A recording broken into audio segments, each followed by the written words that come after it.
దాసుడని మీతో చెప్పుచున్నాను. మీతో నిశ్చయముగా చెప్పుచున్నాను. దాసుడు ఎల్లప్పుడును ఇంటిలో నివాసము చేయడు. కుమారుడు ఎల్లప్పుడును నివాసము చేయును. కుమారుడు మిమ్మల్ని స్వతంత్రులుగా చేసిన ఎడల నిజముగా మీరు స్వతంత్రులై ఉందురు. మీరు అబ్రహాము సంతానమని నాకు తెలియను, అయినను మీలో నా వాక్యమునకు చోటు లేదు కనుక నన్ను చంప వెతుకుచున్నారు. ఆమెను చదవండి. చిన్న మాట ప్రార్థన చేసుకుందాం. ఈ రాత్రి దేవుడు ఈ ప్రాంత ప్రజలతో మాట్లాడినట్లుగా ఈ మైక్ శబ్దం ద్వారా ఎంతమంది అయితే దేవుని స్వరాన్ని వింటున్నారో ఇక్కడ చేరి వచ్చిన మనందరితో దేవుడే మాట్లాడనుగాక. మానవ స్వరమును మనకు పరిచి దేవుడు ఈ రాత్రి తన స్వరమును మన మధ్యలో వినిపింపచేయనుగాక. చనిపోయి 4 రోజులు లాజరుతో మాట్లాడిన దేవుడు ఈ రాత్రి ఈ ప్రాంత ప్రజలతో మాట్లాడనుగాక. అనేకుల హృదయాలను దేవుడు తెరచునుగాక. హల్లెలూయా, హల్లెలూయా, హల్లెలూయా. నిత్యాశ్రయ దుర్గమానికి స్తోత్రాలు, స్తోత్రం, స్తోత్రం. మహాపరిశుద్ధ దేవాని పరిశుద్ధ నామానికి మేము కృతజ్ఞతలు తండ్రి. సకల ఆశీర్వాదాల కారణభూతుడైన మా యేసయ్యానికి స్తోత్రాలు. ఈ యొక్క దేవరాత్రి కాల ప్రభాధీనులమైన మేము నీ పాద సన్నిధికి వచ్చేట్టుగా కృపామయ యేసయ్య. ఈ రాత్రి దీనులమైన మమ్మల్ని మీరు జ్ఞాపకం చేసుకోండి. నీ దక్షిణ హస్తమును మీరు చాపండి. నీ పరిశుద్ధ బాహువును మీరు చాపి రాత్రి దేవానికి స్తోత్రం తన ప్రభువ. చేరి వచ్చిన అందరితో మీరు మాట్లాడమని దేవా. అయ్యా నీ మాటలో జీవం ఉంది. నేను మాట్లాడితే మేము బ్రతుకుతాం కనుక ప్రభువ. అయ్యా నీకు స్తోత్రం తన ప్రభు. ఈ రాత్రి దేవా నీ ఆకాశ తూములు విప్పి దేవానికి స్తోత్రము. నీ పట్టజాలని దీవెన వర్షము దేవా మా ఒక్కొక్కరి మీద మీరు కుమ్మరించండి దేవా. ఆ దిన మందు హృదయం తెరవన్నట్లుగా ఈ రాత్రి అనేకుల హృదయాలు మీరు తెరవండి. అనేకుల హృదయాలు మీరు తెప్పరిల్ల చేయండి. మారాను మధురముగా మార్చగలిగిన దేవుడా ఈ రాత్రి దేవానికి స్తోత్రము. పాపమును బట్టి అపరాధమును బట్టి చనిపోయిన అనేక ఆత్మలు జీవం పొందునుగాక, విడుదల పొందునుగాక. క్రీస్తు యొక్క స్తోత్రము దేవ ప్రేమ ఒక్కొక్కరిలో కుమ్మరింపబడినట్లుగా నీ కృప దయచేయమని సమస్త ఘనత మహిమ ప్రభావం చెల్లిస్తూ యేసు నామమున అడుగుచున్నాం తండ్రి, ఆమేన్. సంఖ్య మనం చూస్తున్నాము. యేసుక్రీస్తు ప్రభుల వారు శరీరధారైన దినాల్లో ఆయన శిష్యులతో లేకుండా సమాజంతో మాట్లాడుతున్న విషయాన్ని మనకు చదువుతున్నాం. 31వ వచనం మనం చూస్తే యేసు తను నమ్మిన యూదులతో అని అక్కడ రాయబడింది. యేసు ప్రభు వారు ఎవరితో మాట్లాడుతున్నారంటే ఆయన ఎవరైతే ఆయన నమ్మారో ఆయన నమ్మిన యూదులతో దేవుడు మాట్లాడుతున్నాడు. యేసు తను నమ్మిన యూదులతో మీరు వాక్యమందు నిలిచిన వారైతే నిజముగా నాకు శిష్యులయ్యుందురు, సత్యమును గ్రహించెదరు, అప్పుడు సత్యం మిమ్మల్ని స్వతంత్రులుగా చేయని చెప్పగా వారు మేము అబ్రహాము సంతానము, మేము ఎప్పుడు ఎన్నటికి ఎవరికి దాసులుగా ఉండలేదు అని స్తోత్రం కనుక జాగ్రత్త విందాం. నేను త్వరగా ముగిస్తాను. ఇక్కడ మనం చూస్తున్నాము యేసు ప్రభు వారు అంటున్నారు, తను నమ్మిన యూదులతో అంటున్నారు, మీరు నా వాక్యమందు నిలిచిన వారైతే సత్యాన్ని గ్రహిస్తారు, సత్యం అప్పుడు మిమ్మల్ని స్వతంత్రులుగా చేస్తుంది. అప్పుడు వారు అంటున్నారు, మేము అబ్రహాము సంతానము, మేము ఎప్పుడు ఎవరికి ఎన్నడను మేము దాసులుగా ఉండలేదు. మీరు ఎలా చెప్తున్నారు మమ్మల్ని మేము దాసులమని? మీరు మమ్మల్ని స్వతంత్రులుగా వాక్యం స్వతంత్రులుగా చేస్తుందని లేకుంటే మీరు ఎలా చెప్తున్నారు మేము దాసులమని అని వారు దేవుడిని అడుగుతున్నారు. అప్పుడు దేవుడు అక్కడ అంటున్నారు, పాపము చేయి ప్రతివాడును పాపములకు దాసుడు. దాసుడు ఎల్లప్పుడూ ఇంటిలో నివాసము చేయడు, కానీ కుమారుడే ఇంటిలో ఏం చేస్తాడు? నివాసం చేస్తాడు. హల్లెలూయా. ఇక్కడ మనం చూస్తే 2 గుంపులు మనకు కనబడుతుంది. ఒకరు దాసులు, మరొకరు కుమారుడు. ఈ దాసులు వారు అనుకుంటున్నారు, మేము స్వతంత్రులము, మేము అబ్రహాము సంతానము, మాకు భక్తియు బలి అర్పణలు, దేవాలయము, ప్రవక్తలు, యాజకులు, యాజక ధర్మము ఇవన్నీ మాకు కలిగి ఉన్నాం, ఇవన్నీ మాకున్నవి, మాకేం తక్కువ లేదు, మేము అన్ని కలిగి ఉన్నాం. స్తోత్రం కలిగాక. హల్లెలూయా. ఇంకా చూస్తే యూదులు కూడా రెండు రకాల ప్రజలు కనబడుతున్నారు. కొందరు యేసు నమ్మిన యూదులు, మరికొందరు యేసును నమ్మని యూదులు. యేసు ప్రభు మాట్లాడుతుంది యేసు నమ్మని యూదులతో కాదు, యేసు నమ్మిన వారితోనే మాట్లాడుతున్నారు. యేసును నమ్మిన యూదులతోనే దేవుడు మాట్లాడుతున్నారు. ఎందుకంటే నన్ను నమ్మిన వారు గనక వారు ఏ స్థితిలో బంధింపబడి ఉన్నారో, వారు ఏమై ఉన్నారో ఎరిగిన దేవుడు ఆ స్థితిలో నుండి విడిపించాలని దేవుడు ఇష్టపడుతున్న దేవుడు. హల్లెలూయా. యేసుని నమ్మని వారి గురించి దేవుడు మాట్లాడలేదు. నిజంగా మీరు నన్ను నమ్మారు కదా, స్తోత్రం. నన్ను మీరు నమ్ముతున్నారు.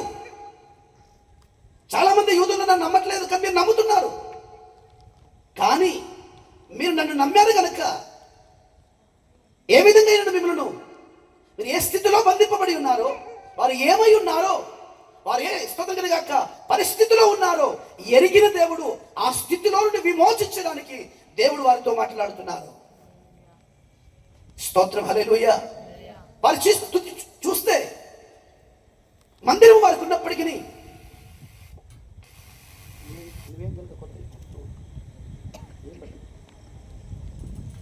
హల్లెలూయా, వాళ్ళ దేవాలయం ఉన్నప్పటికీ, వాళ్ళ దేవాలయం ఉందా లేదా? భక్తి ఉంది, దేవాలయం ఉంది, బలి అర్పణలు ఉన్నవి, భక్తి కార్యక్రమాలు ఉన్నవి. ఇంకా చెప్పాలంటే ఏ క్షణమునకు, ఏ దేశమునకు, ఏ ప్రజలకు లేని గొప్ప ఆధిక్యత మరి దాన్ని బట్టే గర్విస్తున్నారు. ప్రపంచ దేశంలో ఎవరికి లేనట్టు ఒక గొప్ప ఆధిక్యత దేవుడు మాకుంది, మాకిచ్చారు దేవుడు. మాకున్న దేవాలయం ఏ జనముకు లేదు, మాకున్న భక్తి ఏ జనముకు లేదు, మాకున్న ప్రవక్తలు ఏ దేశముకు లేదు. అంత మాత్రమే కాదు, ప్రపంచ దేశములకున్న స్తోత్రగిరి గాక హల్లెలూయా కేంద్ర బిందువు మేమై ఉన్నాము అని వారు తమకు కలిగిన వాటిని బట్టి, తమకున్న వాటిని బట్టి వారు గర్విస్తున్నారు, వారు అతిశయిస్తున్నారు. కానీ నిజంగా వారు ఏమై ఉన్నారో వారు గుర్తించకుండా వారు అంధత్వంలో ఉండిపోయారు. అది ఎరిగిన దేవుడు ఏ విధము చేతనయ్యాడు వారిని, ఎందుకంటే వారు ఆయన నమ్మారు కదా. హల్లెలూయా. కనుక ఆ నమ్మిన వారితో దేవుడు అంటున్నారు, వారిని ప్రేమించి అంటున్నాడు. ఏమంటున్నాడు? అయ్యా మీరు నన్ను నమ్మడం మంచిదే, మీరు నన్ను నమ్ముతున్నారు. మీరు మాత్రమే కాదు, దయ్యాలు కూడా నమ్ముతున్నాయి, దేవుడు ఒక్కడని నమ్ముతున్నాయి. స్తోత్రం. మీరు కూడా నమ్ముతున్నారు, నేనే మెస్సయ్యను నమ్ముతున్నారు. చాలా మంది నమ్మట్లేదు, కానీ మీరు నమ్ముతున్నారు. మంచిది, మీరు నన్ను నమ్ముతున్నారు కనుక నేను మీతో మాట్లాడుతున్నాను. ఏమని? మీరు నా వాక్యమందు నిలిచిన వారైతే స్వతంత్రులుగా మార్చబడతారు. అనగా మీరు దాసులుగా ఉండడం నాకు ఇష్టం లేదు. నన్ను నమ్మిన వారు దాసులుగా ఉండడం నాకు ఇష్టము లేదు. నన్ను నమ్మిన వారు స్వతంత్రులుగా ఉండాలి. హల్లెలూయా. అందుకని మీరు నా వాక్యమందు నిలిచిన వారైతే సత్యాన్ని గ్రహిస్తారు. ఆ సత్యం మిమ్మల్ని ఏం చేస్తుంది? స్వతంత్రులుగా చేస్తుంది. మీరు స్వతంత్రులైపోతారు, మీకు స్వేచ్ఛ వస్తుంది. అప్పుడు వారికి వెంటనే డౌట్ వచ్చింది. దేవుడు అడుగుతున్నారు, అయ్యా మేము ఎవరికి దాసులు? ఒకప్పుడు మా పితరులు ఐగుప్తుకు దాసులుగా ఉండేవారు, అవునా కదా? హల్లెలూయా. ఇప్పుడు దాసులు ఉన్నారా? బందీ గృహంలో ఉన్నారా? లేరు. ఒకప్పుడు మా పితరులు ఐగుప్తుకు బానిసలుగా ఉన్నారు, ఐగుప్తులో దాసులుగా ఉన్నారు. వారు ఫరో యొక్క వెట్టి పనులు చేస్తూ ఉన్నారు. వారు అప్పుడు బానిసత్వంలో ఉండే దేవుడు మోషేని అనుకొని ఇశ్రాయేల్ ప్రజలను ఐగుప్తు చేతిలో నుండి వారు విమోచించుకొని తీసుకొచ్చారు. మా పితరులు విమోచన గీతం పాడారు, మేము విమోచింపబడ్డాము. అంత మాత్రమే కాదు, తిరిగి స్తోత్రం బబులోనుకు బానిసలైపోయినా ఇప్పుడు దేవుడు బబులోను కూడా ఏం చేశారు? విమోచింపబడ్డాం. ఇప్పుడు మేము బబులోనుకు బానిసలు కాదు, ఇప్పుడు మేము ఐగుప్తుకు బానిసలు కాదు. ఇప్పుడు స్తోత్రం గాక ఎవరికి మేము బానిసలు కాదు, మేము స్వతంత్రులం. అంత మాత్రం కాదు, మా తండ్రి ఎవరో తెలుసా? మా తండ్రి మామూలు వ్యక్తి కాదు. మా తండ్రి ఐగుప్తును ఓడి స్తోత్రం గాక ఐగుప్తు రాజ్యమును, ఐగుప్తు సింహాసనమును కదిలించిన వాడు మా తండ్రి అబ్రహాము, మా తండ్రి. స్తోత్రం. వారు ఎవరితో చెప్తున్నారు? యేసుతో అంటున్నారు. మేము అబ్రహాము స్తోత్రం. హల్లెలూయా, హల్లెలూయా. మేము ఎవరు? ఎవరికి? విశ్వాసులకు వీరుడు అని సాక్ష్యం పొందిన అబ్రహాము సంతానం మేము, ఆయన వారసులం మేము. ఆయన వాగ్దానానికి మేము వారసులం. మేమెవరికి ఎన్నడూ దాసులుగా ఉండలేదు. మేము స్వతంత్రులం. మాకు స్వేచ్ఛ ఉంది, భక్తి చేయడానికి స్వేచ్ఛ ఉంది, పాట పాడడానికి స్వేచ్ఛ ఉంది, ఆరాధించడానికి స్వేచ్ఛ ఉంది, బలర్పించడానికి స్వేచ్ఛ కనుక మేము ఎవరికి బానిసలం కాదు, మేము ఎవరికి అమ్ముడు పోలేదు, మేము స్వతంత్రులం అంటున్నారు. హల్లెలూయా. అట్లయితే స్తోత్రం కలుగాక. అప్పుడు దేవుడు అంటున్నారు, పాపము చేయు ప్రతివాడు పాపమునకు దాసుడు. హల్లెలూయా. నిజమే. ఇప్పుడు నువ్వు ఐగుప్తుకు దాసుడిగా ఉండకుండొచ్చు, నువ్వు ఇప్పుడు బబులోనుకు దాసుడిగా ఉండకుండొచ్చు. స్తోత్రం కలుగాక. హల్లెలూయా. కానీ నీ ఎవరికి దాసుడు తెలుసా? ఎవరికి? పాపానికి దాసుడు. పాపము చేయ ప్రతి వాడును పాపానికి దాసుడు. నీ దాసుడు అయిపోయావు.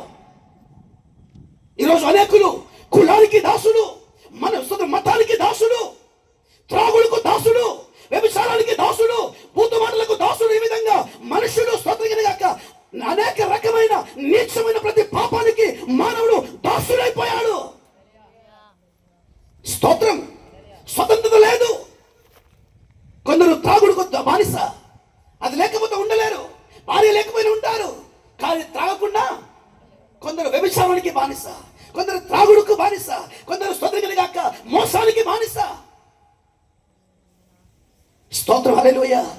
ఈ విధంగా ఈ భక్తి కార్యక్రమం అన్ని ఉన్నప్పటికీ వీరి స్వతంత్రులా బానిసలా? హల్లెలూయా. అవును. ఒక బానిస దేవుణ్ణి ఆరాధించగలడా? ఆరాధించొచ్చు. స్తోత్రం. హల్లెలూయా. ఒక బానిస ఆరాధించొచ్చు. యేసు ప్రభువు ఈ లోకంలో ఉన్నప్పుడు మధ్యాహ్న సమయం ముందు యేసు ప్రభు ఒక బావి దగ్గరికి వెళ్ళారు. ఆమె ఎవరు? భక్తి ఉందా? హల్లెలూయా. ఆమె అంటుంది, మేము మీరు యెరూషలేములో ఆరాధిస్తాం, మేము కొండ మీద ఆరాధిస్తాం, నాకు ఆరాధన ఉంది, మందిరం ఉంది, కానీ పాపము నుండి విడుదల లేదు. పాపము చేత బంధింపబడి ఉన్నారు, పాపానికి బానిసైపోయారు. స్తోత్రం. హల్లెలూయా. ఈ విధంగా పాపము చేయ ప్రతి వాడు పాపమునకు దాసుడు. ఓ దాసుడా, ఓ బానిస, నీ ఎంత భక్తి చేసినా నీకు విడుదల దొరకదు. నీ స్వతంత్రుడు కాలేదు. అందువల్ల అక్కడ రాయబడింది, దాసుడు ఎల్లప్పుడూ ఇంటిలో ఉండడు, ఆదివారం రోజు మాత్రమే ఉంటాడు. సోమవారం నుండి శనివారం వరకు దేవుని మందిరంలో కాదు, తన ఇష్టమైన పని. ఒక విషయం తెలుసా? దాసుడికి 2 పనులు ఉంటాయి. అవును కదా? ఎన్ని పనులు? ఒకటి ఎవరి పని? యజమాని పని. రెండోది ఎవరి పని? సొంత పని. హల్లెలూయా. అవునా కదా? ఎవరైనా కూలి పని పెట్టుకున్నామని ఏం చేస్తారు? తన టైం ఇంతవరకు ఏ పని చేయాలి ఆ పని చేసి తర్వాత ఏం చేస్తాడు? హల్లెలూయా. అంటే దాని అర్థం ఏంటి? స్తోత్రం కలుగాక. హల్లెలూయా. నిజంగా చూస్తే బానిస. హల్లెలూయా. ఇప్పుడు దేనికి బానిస అయ్యాడు? పాపానికి బానిస అయ్యాడు. మరి పాపానికి ఎట్లా బానిస అయ్యాడు? నిజంగా చూస్తే దేవుడు తన స్వరూపమందు తన పోలిక చొప్పున నన్ను నిర్మించుకున్నాడు. వారు యథార్థవంతులుగా నిర్మించుకున్నాడు. వారు యథార్థవంతులుగా దేవుడు సృష్టించే వాళ్ళు ఏ పాపము లేదు. వారు నిష్కలంకులుగా, నిందారహితులుగా, యథార్థవంతులుగా దేవుడు సృష్టించాడు. కానీ మానవుడు నానా విధ తంత్రములు కల్పించుకొని అంత మాత్రం ఒక మాట చదవండి. రోమీ రాష్ట్ర పత్రిక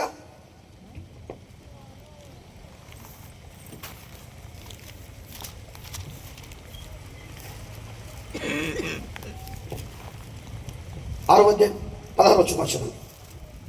రోమీ రాష్ట్ర పత్రిక 6వ అధ్యాయం 16వ వచనం. లోబడుటకు దేనికి మిమ్మల్ని మీరు దాసులుగా అప్పగించుకొందురో? లోబడుటకు దేనికి మిమ్మల్ని మీరు దాసులుగా అప్పగించుకొందురో? అది చావు నిమిత్తముగా పాపమునకే గాని నీతి నిమిత్తముగా. స్తోత్రం. హల్లెలూయా. ఇక్కడ ఏం రాబడింది? మాట. లోబడుటకు దేనికి మిమ్మల్ని మీరు దాసులుగా అప్పగించుకొందురో? లోబడుటకు దేనికి మిమ్మల్ని మీరు దాసులుగా అప్పగించుకొందురో? అది చావు నిమిత్తముగా పాపమునకే గాని నీతి నిమిత్తముగా విధేయతకే గాని దేనికి మీరు లోబడుదురో దానికే దాసులగుదరని మీరు ఎరగరా. స్తోత్రం కలుగాక. హల్లెలూయా. ఇక్కడ వాక్యం ఏమిటి? పాపము చే ప్రతి వాడు పాపమునకు దాసుడు. హల్లెలూయా. మానవుడు దాసుడిగా ఎలా మారిపోయాడు అనగా మానవుడు దేనికి అప్పగించుకున్నాడు? తను తాను దేనికి లోబడ్డకు అప్పగించున్నాడు? పాపమునకు. స్తోత్రం కనుక హల్లెలూయా. అదే కదా అక్కడ దేనికి అప్పగించున్నాడ? లోబడుటకు దేనికి మిమ్మల్ని మీరు దాసులుగా అప్పగించుకున్నారు? లోబడుటకు దేనికి మిమ్మల్ని మీరు దాసులుగా అప్పగించుకుందరో అది చావు నిమిత్తముగా పాపమునికే గాని. దేని నిమిత్తమంట? చావు నిమిత్తముగా పాపమునకు అప్పగించుకున్నారు. స్తోత్ర హల్లెలూయా, హల్లెలూయా. దేనికి అప్పగించుకున్నారు మీరు? చావు నిమిత్తం పాపానికి వారు ఏం చేసుకున్నారు? దాసులుగా అప్పగించుకున్నారు, లోబడుతున్నారు. హల్లెలూయా. అనగా మానవులు పాపములకు తను తాను అమ్ముకున్నారు, తమను తాను అప్పగించుకున్నారు. కనుక పాపము చేసే ప్రతి వాడు పాపానికి దాసుడైపోయాడు. దాసుడు ఎల్లప్పుడు ఇంటిలో ఉన్నాడు. ఏ ఇల్లు అది? దేవుని ఇల్లు. స్తోత్రం కనుక హల్లెలూయా. దాసుడు ఎల్లప్పుడు దేవుని ఇంటిలో ఉన్నాడు. కొంతకాలం వచ్చి పని చేసి వెళ్ళిపోతాడు. స్తోత్రం కనుక హల్లెలూయా. అట్లయితే ఇప్పుడు పాపము చేసే ప్రతి వాడు పాపానికి దాసుడిగా మారిపోయాడు. ఈ దాసునికి భక్తి ఉంది, మరి ఏర్పరులు ఉన్నవి, పండుగ ఆచరణలు ఇవన్నీ ఉన్నప్పటికీ పాపము నుండి మాత్రం లేదు, విడుదల లేదు. ఇంకా చెప్పాలంటే తను తాను చావు నిమిత్తము తను తాను దేనికి అప్పగించుకున్నారు? పాపములకు అప్పగించుకున్నారు. పాపములకు దాసులైపోయారు. పాపం వారిని ప్రభుత్వం చేస్తుంది, పాపం వారిని ఏలుతుంది. అందుకని దేవుడు అంటున్నాడు, అమ్మావికి ఇన్ని ఉన్నప్పటికీ మీరు స్వతంత్రులు కాదు, మీరు బానిసయే. హల్లెలూయా. ఇప్పుడు దేవుని యొక్క స్తుతిని యొక్క ప్రేమ ఏంటి? నన్ను నమ్మిన యూదులతో అంటున్నారు, తన నమ్మిన యూదులతో అంటున్నారు, మీరు బానిసలుగా ఉండడం దేవునికి ఎంత మాత్రం ఇష్టమో లేదు. అందుకని మీరు ఆ బానిసత్వం నుండి విమోచింపబడాలని దేవుడు ఇష్టపడుతున్నాడు. అందుకే దేవుడు అన్నాడు, మీరు నా వాక్యమందు నిలిచిన వారైతే మీరు సత్యాన్ని గ్రహిస్తారు. ఆ సత్యం ఎప్పుడైతే మీరు గ్రహిస్తారో, ఆ సత్యం ఎప్పుడైతే మీరు ప్రకాశిస్తుందో, అప్పుడు స్వతంత్రులు కాక ఆ సత్య మిమ్మల్ని స్వతంత్రులుగా చేస్తుంది. హల్లెలూయా. అట్లయితే ఇప్పుడు స్తోత్రం కాక వారు ఎప్పుడైతే స్తోత్రం కాక యేసు ప్రభు ఈ మాట చెప్పారో, వారు అంటున్నారు, మేము ఎవరికి ఎన్నడూ దాసులుగా ఉండలేదు. అంతకపోగా మేము అబ్రహాము సంతానం, మా తండ్రి అబ్రహాము. దేవుడు ఇంకా కిందికి ఎంత చూసి చెప్తారు, స్పష్టంగా చెప్పారు, మీరు అబ్రహాం సంతానం అని పిలువబడుతున్నారు, కానీ అబ్రహాం సంతానం కాదు, మీరు మీ తండ్రి అపవాది సంబంధులు. మీరు భ్రమలో కూర్చున్నారు, భ్రమలో బ్రతుకుతున్నారు. మా తండ్రి అబ్రహాం అని, మా దేవుడు యెహోవా అని భ్రమలో కూర్చున్నావు, భ్రమలో బ్రతుకుతున్నావు. కానీ నిజంగా నీ తండ్రి అబ్రహాము శరీర సంబంధం అయినప్పటికీ మీ అబ్రహాం యొక్క వారసుడు కాదు. అందుకని యేసుక్రీస్తు అన్నాడు, అబ్రహాము కుమారుడైన దావీదు కుమారుడైన యేసుక్రీస్తు వంశావళి. నిజంగా ఎవరైతే అబ్రహాము సంతానమని, అబ్రహాము వారసులు అనుకుంటున్నారో వారు బానిసలుగా ఉన్నారు. కానీ నిజమైన కుమారుడు ప్రత్యక్షమాయను. ఎందుకనగా దాసులను స్వతంత్రులుగా చేయడానికి అబ్రహాము దావీదు కుమారుడైన క్రీస్తు ఈ లోకంలో ప్రత్యక్షమాయను. అందుకే లూకా సోదరుడు సోదరుడు గాక హల్లెలూయా. సోతమ చదువుతున్నాము, దావీదు కుమారుడైనా, దావీదు అబ్రహాము కుమారుడైన యేసుక్రీస్తు యొక్క వంశావళి. నిజమైన దావీదు యొక్క కుమారుడు, నిజమైన అబ్రహాము యొక్క కుమారుడు ఎవరు? యేసుక్రీస్తే. హల్లెలూయా. నిజంగా ఆయన ఎవరికి బానిస కాదు. హల్లెలూయా. బానిసలను స్వతంత్రులుగా చేరుకొచ్చిన వాడే స్తోత్రం క్రీస్తు. ఆ క్రీస్తు చెప్తున్నారు, మీరు బానిసయు, మీరు బానిసత్వంలో కూర్చున్నారు. హల్లెలూయా.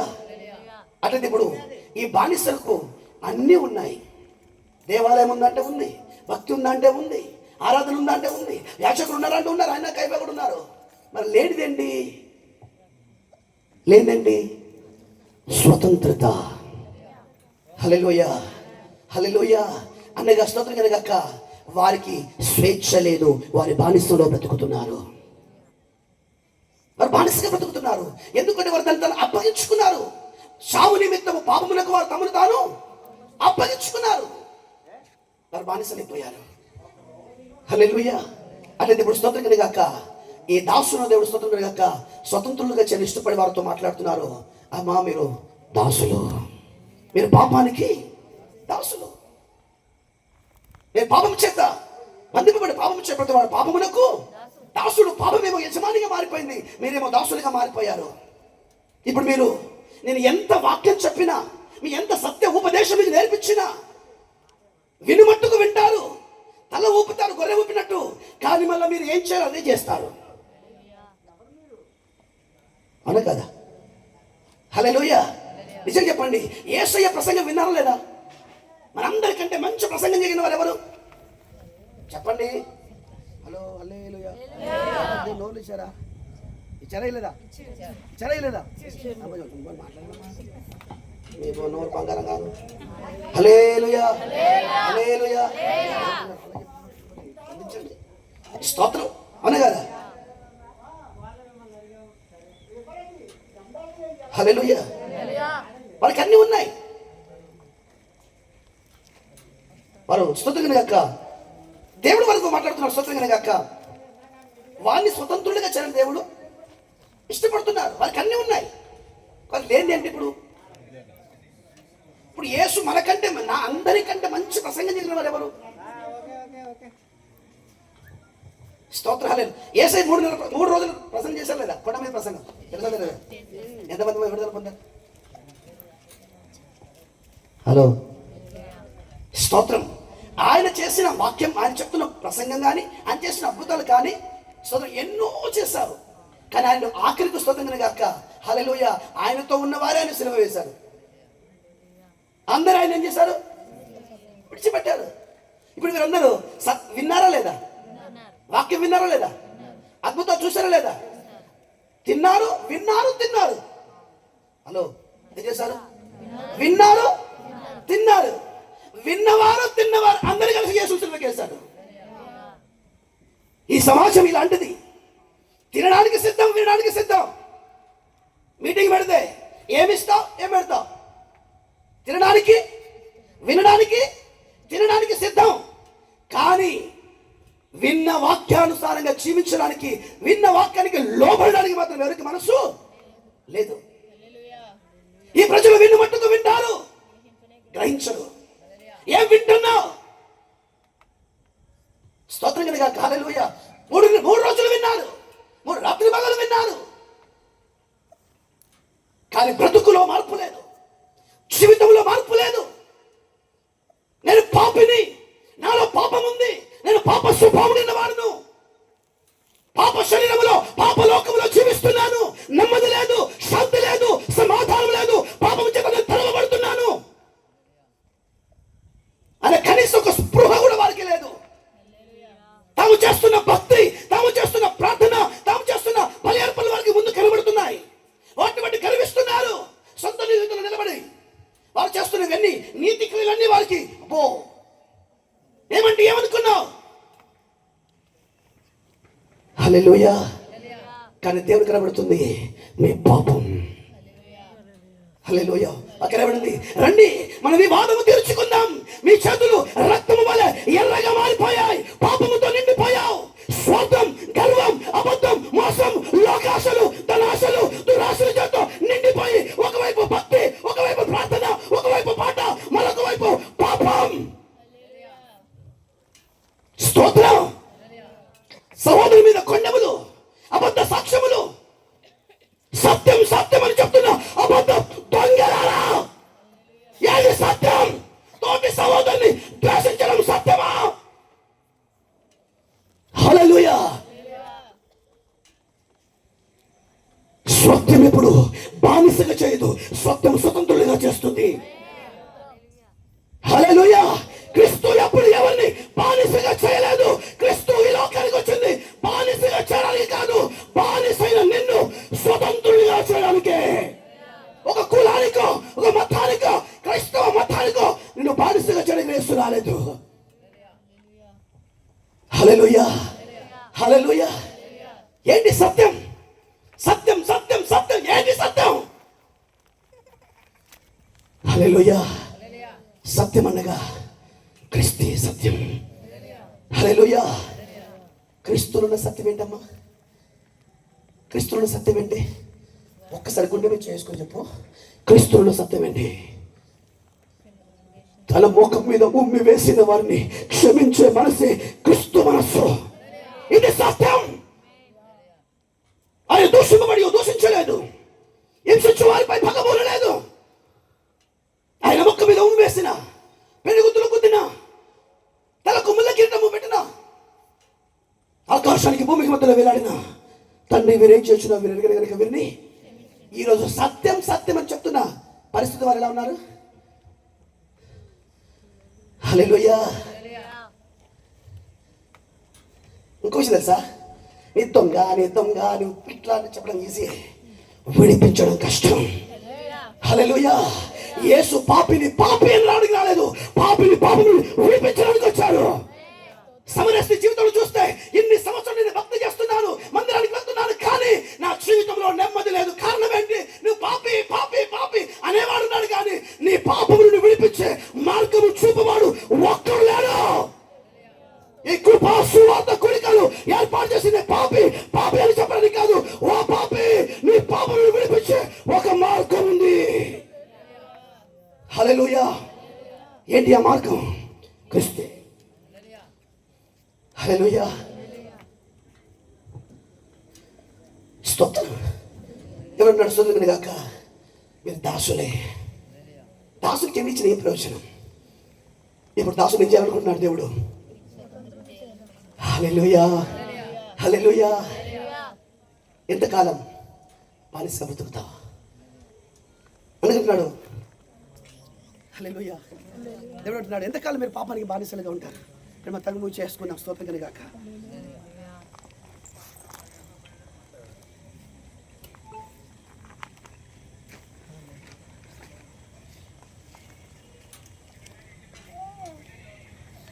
రోమి రాష్ట్ర పత్రిక 8:11 పాటు చదవండి. ఎవరు ఉంటే మనం చేసుకుంటాను. మూవ్ చేద్దాం.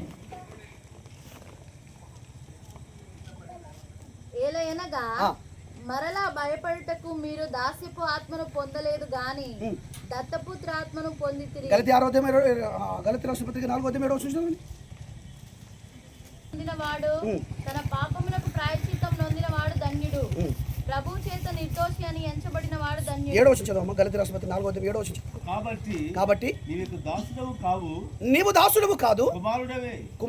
కుమారుడవైతే దేవుని ద్వారా వారసుడవు. ఇంకా వాక్యం రాయబడింది, దేవుడు మనకి ఎట్టి ప్రేమను అనుగ్రహించును చూడండి. స్తోత్రం కనుగాక. హల్లెలూయా. ఏంటనగా దేవుడు మనల్ని దాసులని కాదు కుమారులని పిలుస్తున్నాడు. హల్లెలూయా. అంత మాత్రమే కాదు. స్తోత్రం కనుగాక. హల్లెలూయా. దేవుడు స్తోత్రం కనుగాక. హల్లెలూయా.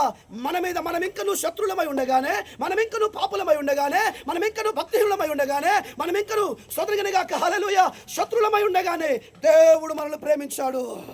మన భక్తిని బట్టి దేవుడు మనల్ని ప్రేమించలేదు, మన పాటను బట్టి దేవుడు మనం చూసి మనల్ని ప్రేమించలేదు. మనం ఇంకా భక్తిహీనులమై ఉండగానే, మనం ఇంకను పాపులమై ఉండగానే, మనం ఇంకను స్తోత్రం బలహీనులమై ఉండగానే, మనం ఇంకను స్తోత్రం కనుగాక శత్రులమై ఉండగానే దేవుడు మనల్ని ప్రేమించాడు. ఇది సత్యము. ఇందులో ప్రేమ ఉంది అని వాక్యం రాయబడింది. ఏంటి ప్రేమ? నీవెవరో తెలిసి కూడా, నీవెంత ఘోరమైన స్థితిలో ఉన్నావో తెలిసి కూడా, నిన్ను విడవక, నిన్ను దాటిపోక, నిన్ను ప్రేమించి, నిన్ను వెతుక్కుంటూ నీ యొద్దకు వచ్చిన వాడు నా యేసు. ఆ సమరయ స్త్రీ ఎవరో తెలిసి కూడా ఆమెను దాటిపోలేదు, ఆమె కోసమే వచ్చాడు. ఎంతో మంది స్తోత్రం కనుగాక యెరూషలేములో భక్తి పరులు ఉన్నప్పటికీ వారందరినీ కాదని ఈమె కోసం వచ్చాడు. ఎందుకో తెలుసా? ఈమె పరిశుద్ధురాలా? ఈమెకు భక్తి ఉందా?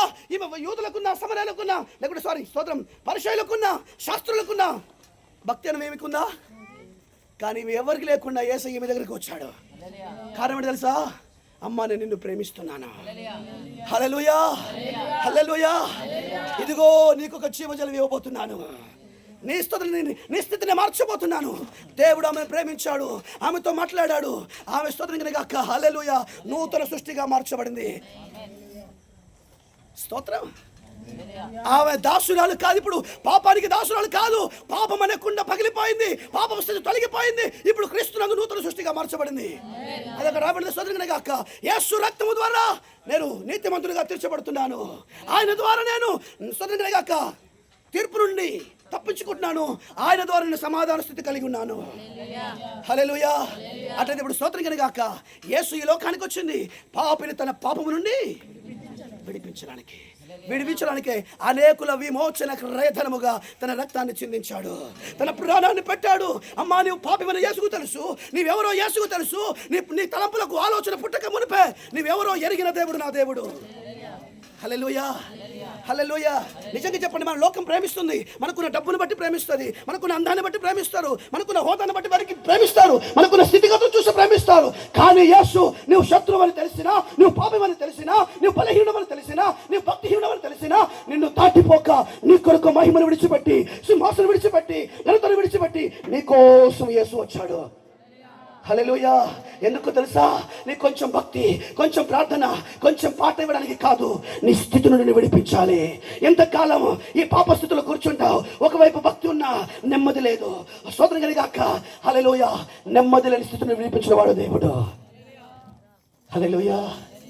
కలిగి ఇప్పుడు ఆయన ద్వారా మనం సమాధాన స్థితి కలిగి ఉన్నాము అని వాక్యం ఇవ్వబడింది.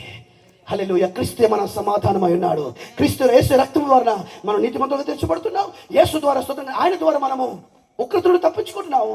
ఆయన ద్వారా సమాధాన స్థితిని కలిగి ఉన్నాము. హల్లెలూయా. కనుక ఆయన ద్వారా మనకు విమోచనము. కనుక ఎవరైతే యేసు యొద్దకు వస్తున్నారో వారికి మొట్టమొదటిగా పాపము నుండి విడుదల కావాలి. విమోచింపబడిన వారే కొత్త కీర్తన పాడుతారు. స్తోత్రం కనుక కనుక పాపము నుండి విడుదల పొందాలి. యేసు వచ్చింది పాపని తన పాపము నుండి. హల్లెలూయా. ఈ రాత్రి ఎవరైనా ఉన్నారా? నా పాపం నాకు విడుదల కావాలి. సమయం దగ్గర ముగిచేస్తున్నాను. స్తోత్రం కనుగాక. అయ్యా, నేను బంధింపబడి ఉన్నా, నా జీవితంలో పాపం చేత నేను బంధింపబడి ఉన్నాను, పాపము నన్ను పట్టుకుంది. అయ్యా, అది స్తోత్రం కనుగాక. నా పాపం నాకు రెండు తలలు వంచండి, కళ్ళు మూసుకొని ప్రార్థన చేసుకుందాం. స్తోత్రం కనుగాక. హల్లెలూయా. పాపము చే ప్రతివాడు పాపమునకు దాసుడు. హల్లెలూయా. ఓ దాసుడు, స్తోత్రం కనుగాక. హల్లెలూయా, హల్లెలూయా, హల్లెలూయా, హల్లెలూయా. స్తోత్రం. ఎంతకాలము దాసత్వంలో ఉంటావు, పాపముకు బానిసగా బతుకుతావు. ఈ రాత్రి నాకు విడుదల కావాలి. త్రాగుడుకు బానిసైపోయి, అబద్ధానికి పాపం బానిసైపోయి, వ్యభిచారానికి బానిసైపోయి, లోక విషయాలకు బానిసైపోయి, హల్లెలూయా, ఒకవైపు పాపములో బ్రతుకుతూ నాకు భక్తి ఉంది కనుక విర్రవిగుతున్నావా? నీ భక్తిని మనుషుని నీతి క్రియలని దేవుని దృష్టిలో మురికి గుట్టల వంటిది. ఆదాము మొదలుకొని స్తోత్రం గాక. మోషే వరకు పాపం మరణం అందరినీ ఏలింది. అంత మాత్రమే కాదు, స్తోత్రం గాక. యూదుడని గ్రీకు దేశస్తుని ఏ భేదము లేదు, అందరూ పాపములో లేని వారే. పాపము నుండి, శాపము నుండి విడిపించడానికి యేసు వచ్చాడు. హల్లెలూయా. మనం ఎవరో తెలిసి కూడా దేవుడు మనల్ని దాటిపోలేదు. ఆయన మనం ప్రేమిస్తున్నాడు. అమ్మా, నేను నిన్ను ప్రేమిస్తున్నాను. హల్లెలూయా. ఇదిగో నేను నిన్ను ప్రేమించాను కనుక నీ కొరకు నా ప్రాణం పెడుతున్నాను. నా రక్తం వలన నీకు పాప క్షమాపణ. యేసు రక్తం ప్రతి పాపమును కడుగును. మన పాపములు మనం ఒప్పుకుని ఎడలా ఆయన నమ్మదగిన వాడు, నీతిమంతుడు. సమరస్తే తన పాపాన్ని దేవుని ఒప్పుకుంది. అయ్యా, నేను పాపిని. హల్లెలూయా. నేను పాప స్వభావం గలవాడను. పాపము కోరికల చేత, పాపము ఆశల చేత నేను బంధింపబడి ఉన్నాను. నెమ్మది లేక, శాంతి లేక, సమాధానము లేక, ఆరోగ్యము లేక, ఆనందము లేక, కలవరాలతో నిండి ఉన్న నా జీవితంలో క్రీస్తువు దయచునుగాక. దేవా, నీ ప్రేమ నాలో కుమరింపబడునుగాక. Hallelujah, hallelujah, hallelujah. Praise the Lord, praise the Lord.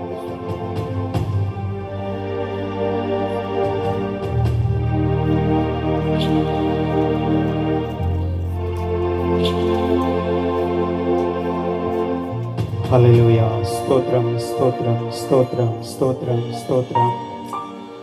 హల్లెలూయా, హల్లెలూయా. కృప కలిగిన దేవా, స్తోత్రములు, స్తోత్రములు. మహాగణుడా, పరిశుద్ధుడా, జీవము కలిగిన మా తండ్రి దేవా, మా హృదయాన్ని నీవెరిగి ఉన్నావు అయా. స్తోత్రములు. ఇదిగో ప్రభువా, మా పరిస్థితిని బట్టి మీరు మాతో మాట్లాడి ఉన్నారు. మనుషుడు రొట్టె వల్ల మాత్రమే కాదు, నీ నోట నుండి వచ్చు ప్రతి మాట వలన జీవిస్తాడని నీ లేఖనం సెలవిస్తున్నట్లుగా అయా స్తోత్రములు తండ్రి. ఇదిగో అపరాధముల చేత, పాపముల చేత చనిపోయి ప్రభువా పాపానికి దాసులమై శరీర దురాశలకు, శరీరం యొక్క, మనసు యొక్క కోరికలు నెరవేర్చుకుంటూ కడమవారి వలె దేవాని ఉగ్రత కిందగా మేముంటుండగా ప్రభు స్తోత్రములు తండ్రి. నిజమే, పాపం చేయువాడు పాపమునకు దాసుడని నీ లేఖనం సెలవిస్తున్నట్లుగా తండ్రి స్తోత్రములు. విడుదల లేకుండగా, జీవము లేకుండగా, పరిశుద్ధ పరచబడకుండగా ప్రభు స్తోత్రములు.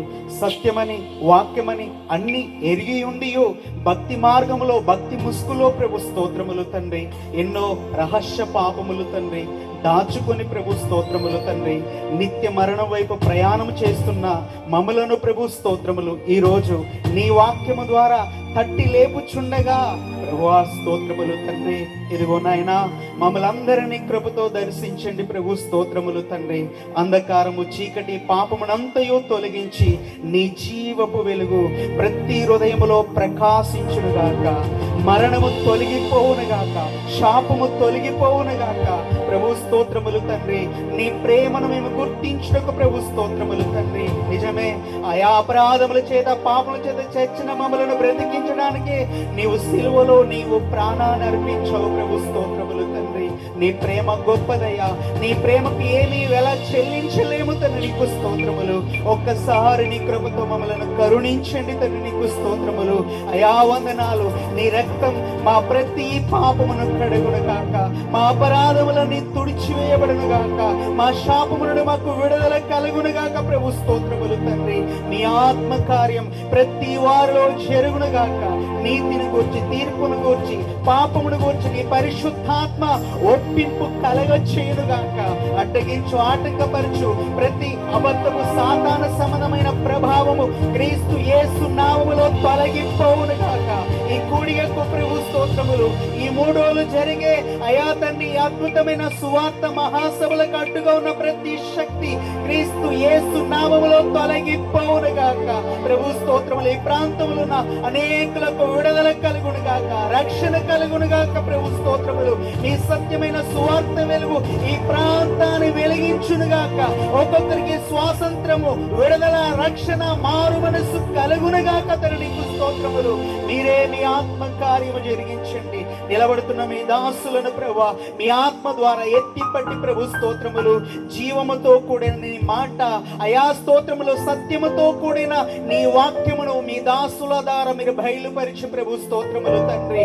మారు మనసు విడుదల కలుగునట్లు మీ దైవాలోచన మాకు బయలుపరిచి నీ వాక్యము ద్వారా మమ్మల్ని జీవింప చేస్తారని సమస్తమైనటువంటి మహిమ నీకే చెల్లిస్తూ ముందున్నటువంటి వాక్య భాగంలోకి వెళుతున్న మీ దాసులు మీ సిలువ సాటును మరుగుపరిచి మీ ఆలోచన ద్వారా మాతో మాట్లాడి మహిమ పొందుమని మా ప్రభును మా ప్రియరక్షకుడైన యేసుక్రీస్తు శ్రేష్టమైన నామములో ప్రార్థించి అడిగి వేడుకొనుచున్నాము తండ్రి. ఆమేన్.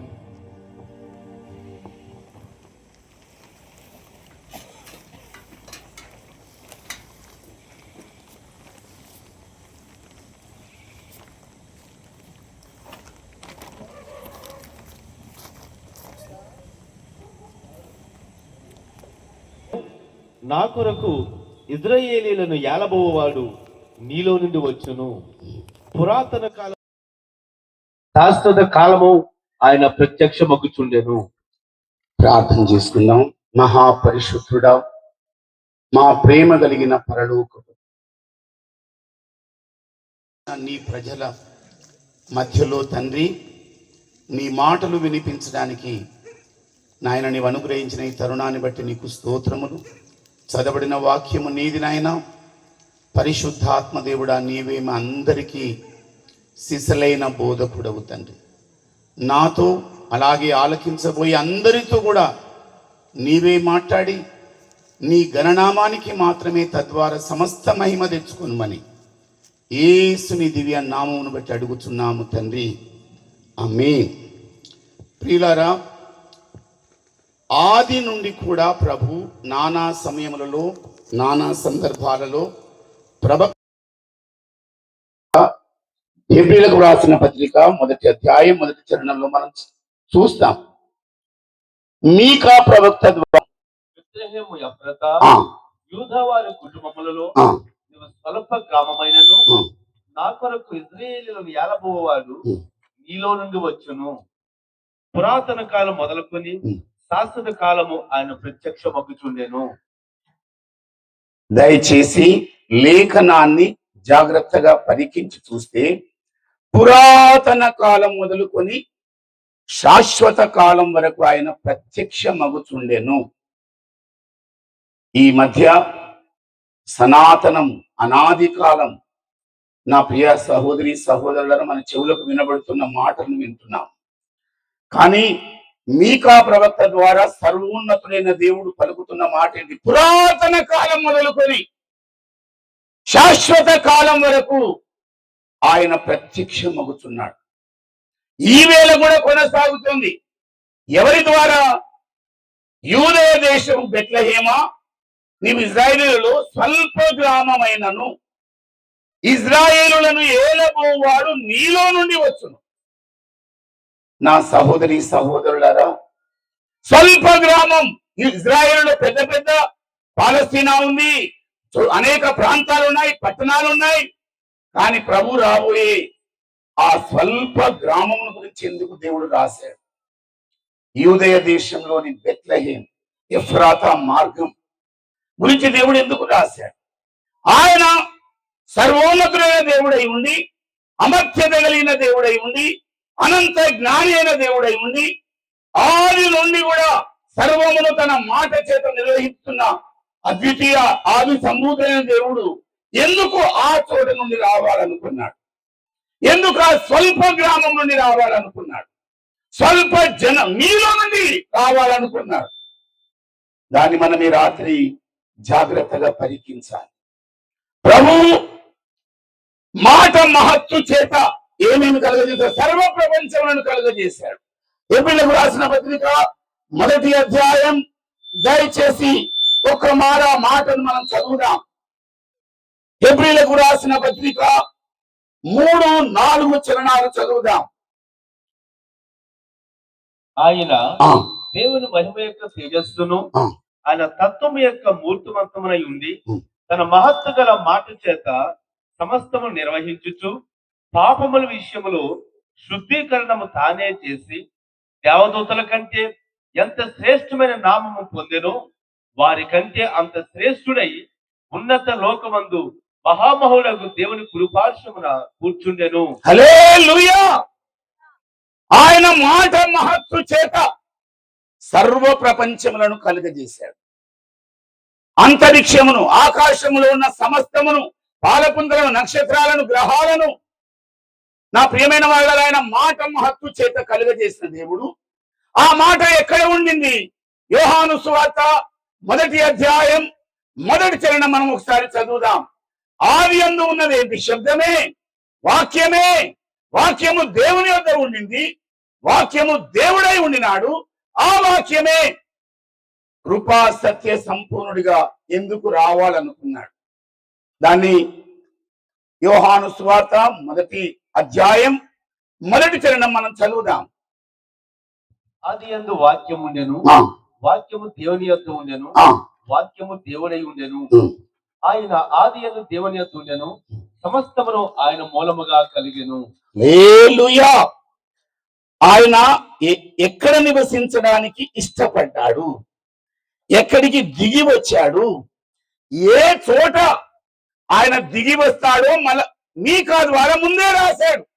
రాక కంటే ముందుగా దేవుని ఆత్మ లేఖనాల్లో లిఖించిన రీతిగా నీలో నుండి వచ్చునన్న మాట నెరవేరడానికి వచ్చాడు ఆయన.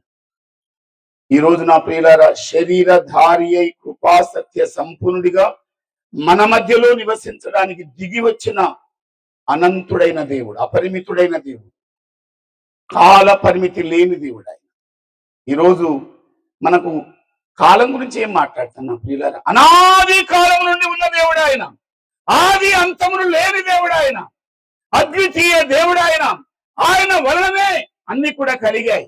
కొలస్సీ సంఘానికి ఉత్తరం రాస్తూ పౌలు గారు పలికిన 1వ అధ్యాయంలోని 15వ చరణాన్ని కూడా మనం చదువుదాం. కొలస్సీ సంఘానికి రాసిన పత్రిక 1వ అధ్యాయం 15వ చరణం. ఆయన అదృశ్య దేవుని స్వరూపి అయి సర్వ సృష్టికి ఆది సంభూతుడై ఉన్నాడు. ఎలయనగా ఆకాశమందున్నవియు భూమి అందున్నవియు దృశ్యమైనవి గాని అదృశ్యమైనవి గాని అవి సింహాసనములైనను, ప్రభుత్వములైనను, ప్రధానులైనను, అధికారములైనను సర్వమును ఆయన యందు సృజింపబడెను. సర్వమును ఆయన ద్వారాను ఆయనను బట్టి సృజింపబడెను. హల్లెలూయా! ఆయన ద్వారానే, ఆయనను బట్టియే అదృశ్యమైన పరలోకం సృజించబడింది, దృశ్యమానమైన ఈ భూమి, ఆ తర్వాత సమస్తం కూడా మనకు కనిపిస్తున్న ఆకాశములు గాని నక్షత్రములు గాని అవి సృజింపబడ్డాయి. ప్రధానులే కానివ్వండి, అధికారములే కానివ్వండి, ఆది సంభూతుడైన యేసయ్య ద్వారా సృజింపబడ్డాయి. ఆయన ఎందుకు వచ్చాడు మరి? మన మధ్యలో నివసించడానికి. యోహాను సువార్త 1:14 మనం చూసాం కదా, కృపా సత్య సంపూర్ణుడిగా మన మధ్యలో నివసించడానికి, మనతో సహవసించడానికి. మరి అలాగే రావచ్చు కదా. వస్తే దేవుని ఎవరు కూడా చూడలేదు నా ప్రియమైన, ఎవరు చూచి ఎరుగరు. ఆయనే గనుక ఆయన మహిమతో గనుక ప్రత్యక్షమైతే మనం ఏమైపోతాం? ఆ ఆది సంభూతుడైన దేవుడే, అదృశ్య రూపైన దేవుడే అకస్మాత్తుగా మన మధ్యలో గనుక ప్రత్యక్షమైతే సీనాయి కొండ చుట్టూ ఉన్న వాళ్ళ కొనుకు పుట్టింది ఆయన స్వరం విని, ప్రభువా నీవు మాట్లాడవద్దు, సైన్యములకు అధిపతి నీ స్వరం మాకొద్దు, మోషే మాట్లాడితే మాకు అంతే చాలన్నారు. అలాంటి మహిమాన్వితుడైన దేవుడు.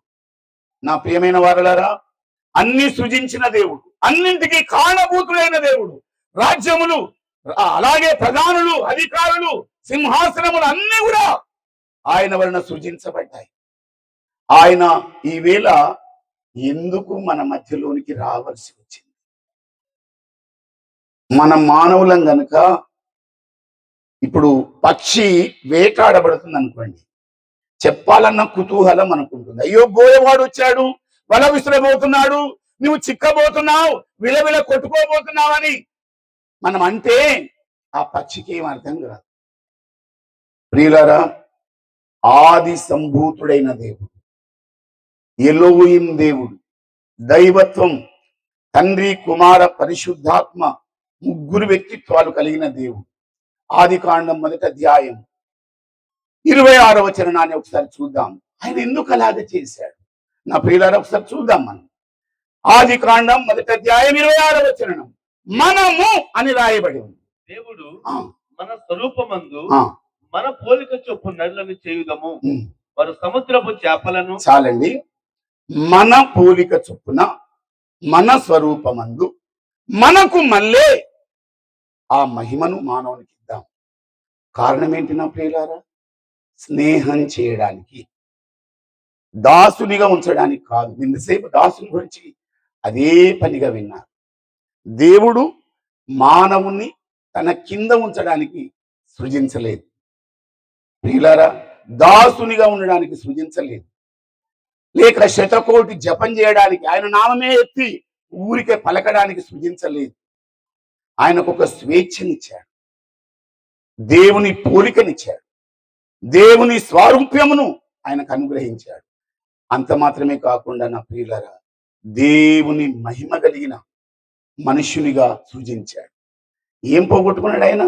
ప్రియులారా, అన్ని ఇచ్చిన దేవునికి ఇచ్చిన స్వేచ్ఛను దుర్వినియోగం చేసుకుని దేవునికి దూరం అయిపోయి, దేవుని మహిమ నుండి వేరైపోయి, ఆ ఒక్క మనుషుని వలన పాపం ప్రవేశించింది. రోమాపత్రిక 5:12 మీరు చూడండి, ఏం ప్రవేశించింది? అందుకొరకే ఆయన రావడం జరిగింది, అందుకొరకే ఆయన మన మధ్యలో నివసించడానికి అభిలషించడం జరిగింది. రోమాపత్రిక ఆది కాండం 1:20 చదివాం కదా. బహుళత్వం కలిగిన దేవుడు, ఎలోహిం దేవుడు ఏమని పలికారు చూడండి. రోమాపత్రిక 5వ అధ్యాయం 12వ వచనం, ఇట్లుండగా ఒక మనుష్యుని ద్వారా పాపము ద్వారా మరణమును లోకములో ఎలాగూ ప్రవేశించెనో అలాగుననే మనుషులందరూ పాపము చేసినందున మరణం అందరికీ సంప్రాప్తమైపోయింది. హల్లెలూయా. ఈ దినాల్లో గొడవేంటి నా ప్రియులారా? జాతి వేరు, మతం వేరు, కులం వేరు, మీరు వేరు, మేము వేరు. ఈ గలిబిలిలో ఉన్న లోకంలో దేవుని యొక్క సత్యం ఈ రాత్రి నా స్వకీయ దేవుని చేత సృజింపబడిన వారలారా, మీకు వినబడుతోంది. నీ దేవుని స్వరం అది, నిన్ను సృజించిన దేవుని స్వరం అది. ఎందుకు? పాపం చేశాడు, పాపమునకు దాసుడయ్యాడు, మరణం కొందెచ్చుకున్నాడు. ఆ మరణమే ఇప్పుడంతా కూడా లోకమంతట్లో ఉన్న జనాల మీద ఏలుబడి చేస్తుంది. ప్రియులారా, మనం ఈ రాత్రి గ్రహించాలి, అదృశ్య స్వరూపి అయిన ఆ దేవుడు, ఆది సంభూతుడైన ఆ దేవుడు, అమర్త్యత కలిగిన ఆ దేవుడు, ఆది అనేదే లేని దేవుడు, ఆది అంతములు లేనివాడైన దేవుడు ఎందుకు మన మధ్యలో నివసించడానికి వచ్చాడు? మతం ఇవ్వడానికా? నా ప్రియులారా, మరలా తనతో కూడా ఆయన బహుళత్వంలోని పరిశుద్ధాత్మ ద్వారా ఆ ఆత్మ చేత ఆయన పోలికను మరలా ధరించుకోవడానికి. హల్లెలూయా! ఇది దేవుని ప్రేమ, ఇది దేవుని నిత్య సంకల్పం, ఇది దేవుడిని దర్శించడానికి భవిష్యత్ జ్ఞానమును బట్టి బయలుపరిచిన సత్యం. అందుకే ఈ రాత్రి బిగ్గరగా మైక్ ద్వారా ఎందుకు నీకు వినబడుతోంది? నీ దేవుని స్వరం అది. నువ్వు ఎక్కడ తప్పిపోయావో, ఎక్కడ జారిపోయావో, ఎక్కడ దేవునికి దూరమయ్యావో ఆ స్థితిని ఎరుగునట్లుగా ఆకాశమందున్న దేవుడు ఆయన లేఖనాల ద్వారా నీతో తిరిగి మాట్లాడుతున్నాడు. ఈ రాత్రి వేళ ఏం కావాలి? నా ప్రియులారా, మనమందరం ఎవరి నుండి వచ్చిన వాళ్ళం? అపోస్తుల కార్యములు 17వ అధ్యాయం. ఒకరి నుండే పాపం, పాపం ద్వారా మరణం ప్రపంచంలో ఉన్న ప్రజలందరికీ సంప్రాప్తమైందని చదివాం. లూకా వైద్యుడు, యేసు ప్రభు యొక్క శిష్యుడు 17వ అధ్యాయంలో దేవుని పరిశుద్ధాత్మ ద్వారా పలికిన ఆ మాటను మనం చదువుదాం. దయచేసి నాతో కూడా 17వ అధ్యాయం 24వ వచనం నుండి మనం చదువుదాం. జగత్తును అందరి సమస్తమును నిర్మించిన దేవుడు ఆకాశమునకును భూమికి ప్రభువై ఉన్నందున హస్తకృతములైన ఆలయములలో నివసింపడు. ఆయన అందరికిని జీవమును ఊపిరిని సమస్తమును దయచేయవాడు గనుక తనకు ఏదైనా కొలువై ఉన్నట్టు మనుషుల చేతులతో చేయింపబడివాడు కాడు. హల్లెలూయా! నీ అరటి పళ్ళు అక్కడక్కర్లేదానికి, నీ కొబ్బరికాయలు అక్కడ అవసరం లేదానికి, నీవేదో తెచ్చే కానుకను బట్టి సేవింపబడే దేవుడు కాడాయన. ఆయన నిన్ను నన్ను కలుగజేసిన దేవుడు. ఆయన యావత్ భూమి మీద, మరలా ఆ మాటకు చదువుదాం. మరియు 26, 27 కూడా చదువుదాం. మరియు యావత్ భూమి మీద కాపురములకు ఆయన ఒకన నుండి ప్రతి జాతి మనుషులను సృష్టించి వారు ఒకవేళ దేవుని తలవలాడి కనుగొందురేమో అని తను వెదుకు నిమిత్తము నిర్ణయ కాలమును వారి నివాస స్థలము యొక్క పొలిమేర్లను ఏర్పరిచెను. హల్లెలూయా! యేశ్వరంలో ఏకైక దేవుడు నీ వెలుగున్నట్లుగా నీవున్న నివాస స్థలం దగ్గర, నీ పొలిమేరల దగ్గర ఆయన ఏర్పరిచిన కాలాన్ని గుర్తించాలి. ఎందుకు ఈవేళ 2026 నా ప్రియులారా ఏప్రిల్ మాసం? ఎందుకు ఆయన పాద సాన్నిధ్యంలో ఆయన పలుకులు మనం వింటున్నాం? నిర్ణయ కాలములలో యేసు ప్రభు వచ్చాడు. గలతీయులకు రాసిన పత్రిక 4వ అధ్యాయం 4వ వచనంలో కాలము నిర్ణయమైనప్పుడు ప్రభు అయిన యేసు క్రీస్తు లోకములోనికి రావడం జరిగింది. ఎందుకు రావడం జరిగింది? పడి ఉన్న నిన్ను, దాసునిగా ఉన్న నిన్ను, మరణ భయములో ఉన్న నిన్ను, క్షణం క్షణం మరణ భీతికి ఆహుతైపోయిన నిన్ను జీవములోనికి దాటించడానికి, నీవున్న చీకటిలో నుండి వెలుగులోనికి నడిపించడానికి, నీవున్న అధికారము నుండి నిన్ను విడుదల చేసి ఆశ్చర్యకరమైన తన ప్రేమ కుమారుని రాజ్యములో తిరిగి నీవు ఆయన కుమారునిగా, కుమార్తెగా బ్రతకడానికి దేవుడు వచ్చాడు. నా ప్రియమైన వాళ్ళారా, మతం ఇవ్వడానికి రాలేదు. సకల జాతుల మనుష్యులందరూ కూడా ఒక్క మనుషుల నుండే ఉద్భవించారని నా ప్రియులారా మనం అందరం కూడా ఎరగాలి. దేవుని వాక్యం నిఖాసైంది, సత్యమైంది, అది కలపడానికి ఏ మాత్రం కూడా వీలు లేని స్వచ్ఛమైన పాల వంటిది. ఈరోజు ఆయన బెత్లెహేము ఎఫ్రాతా మార్గములు నీలో నుండి కూడా ప్రత్యక్షం కావడానికి, నీవు స్వల్పమైన వ్యక్తివే, యోగ్యత కలిగిన వ్యక్తివి కాకపోవచ్చు, విజ్ఞానివి కాకపోవచ్చు. నా ప్రియులారా, కానీ ప్రభు ఏమంటున్నాడు, నీవు ఆయనతో తిరిగి సహవాసంలోనికి వస్తే, ఆయన స్వరం విని ఆయనతో ఐక్యమైతే, ఆయన కుమార్తెలాగా కుమారులాగా బ్రతికే భాగ్యముతో పాటు నీ ద్వారా ఆయన ప్రత్యక్షం కావాలని వచ్చాడు. హల్లెలూయా. ఈ రోజు ఆశీనులైన మనం అందరం కూడా ఆలకిస్తున్న దూరాన ఉన్న అందరం కూడా ఎరగాల్సింది ఏంటంటే, దేవుడు మన ద్వారా లోకమునకు ప్రత్యక్షం కావాలి. లోక రక్షకుడు, లోక విమోచన చేయడానికి వచ్చాడు ఆయన. నా ప్రియమైన వాళ్ళరా, జ్ఞానాన్ని ఇవ్వడానికి ఎంతో మంది ఉన్నారు. గురువులు ఒక గురువుగా రాలే, మహానుభావులు ఒక మహానుభావులుగా రాలే. ఆయనకు ఆరంభం అనేది లేదు. నా ప్రియులారా, ఈ ఎఫ్రాతా బెత్లెహేం మార్గంలో బెత్లెహేంలోనికి వెళ్ళడానికంటే ముందుగానే బహుశా మరియకు పురిటి నొప్పులు వచ్చి ఉండాలి. ఎవరున్నారు ఆయన దగ్గర? ఆమె దగ్గర యోసేపు తప్ప ఎవరు కూడా లేరు. కనబోయే గడియ వచ్చిన వేళ మనం జాగ్రత్తగా పరిశీలించి చూస్తే, ఆ గాడిద మీద వేసిన దుప్పటిని అడ్డంగా పట్టుకుంటే మరియా మార్గ మధ్యంలోని ఈ కుమారుని కన్నది. అందుకే డేట్ గాని, రోజు గాని, తిది గాని లిఖించబడలేదు. కొంతమంది అంటూ ఉంటారు, ఆరంభం అంటే ఆయనకు నా ప్రియమైన జయంతి చేయాలి, మళ్ళా చనిపోతే వర్ధంతి చేయాలి. ఆయనతో సమ్ముడెవరు నా ప్రియులారా? చేయడానికి, పోల్చడానికి ఎవరు ఆయనకు తగిన వారు? సరిపోల్చలేని దేవుడు ఆయన. నా ప్రియులారా, సమానమైన వాళ్ళు ఒక్కరు కూడా లేరు.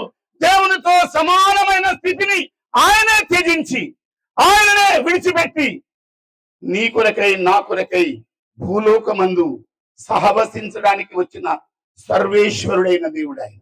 హల్లెలూయా.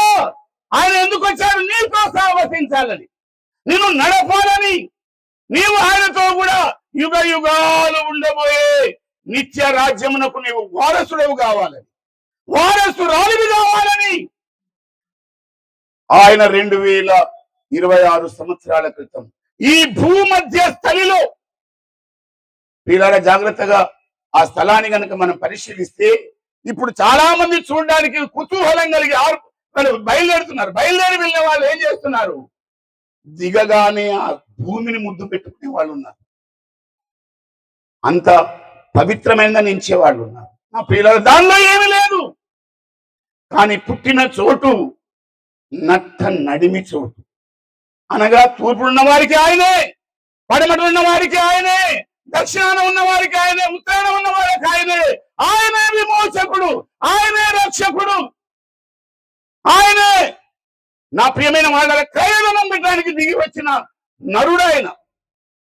ఈ రాత్రి దేవునికిని మానవునికిని మధ్యవర్తి ఒక్కడే, ఆయనే క్రీస్తు యేసును నరుడని తిమోతి రాబోయే దినంలో నువ్వు ప్రకటించమని చెప్పాడు. నా ప్రియులారా, ఎందుకు వచ్చాడు ఆయన? తిమోతికి రాసిన పత్రికలోకి వెళ్దాం మనం దయచేసి ఒక మారు నాతో కూడా. తిమోతికి వ్రాసిన పత్రిక. ఈరోజు మనం మధ్యవర్తి, మధ్యస్థలిలో నా కొరకు నీ కొరకు మానవునిగా ఆయన వాక్యమై ఉన్న దేవుడై ఉండి ఎందుకు దిగి వచ్చాడు? చూడండి, మధ్యవర్తిత్వం చేయడానికి ఆయన తప్ప ఎవరు కూడా ఏది చేయలేరు.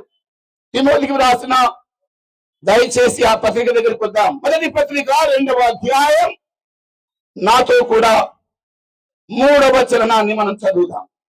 ఇది మంచిది, మన రక్షకుడు దేవుడు కాదండి, 3. దేవుడు ఒక్కడే,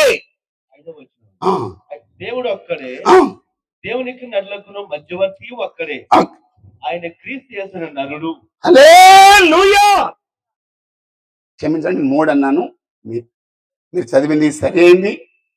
దేవుడు ఒక్కడే. ఎంతమంది వచ్చారండి బాబు?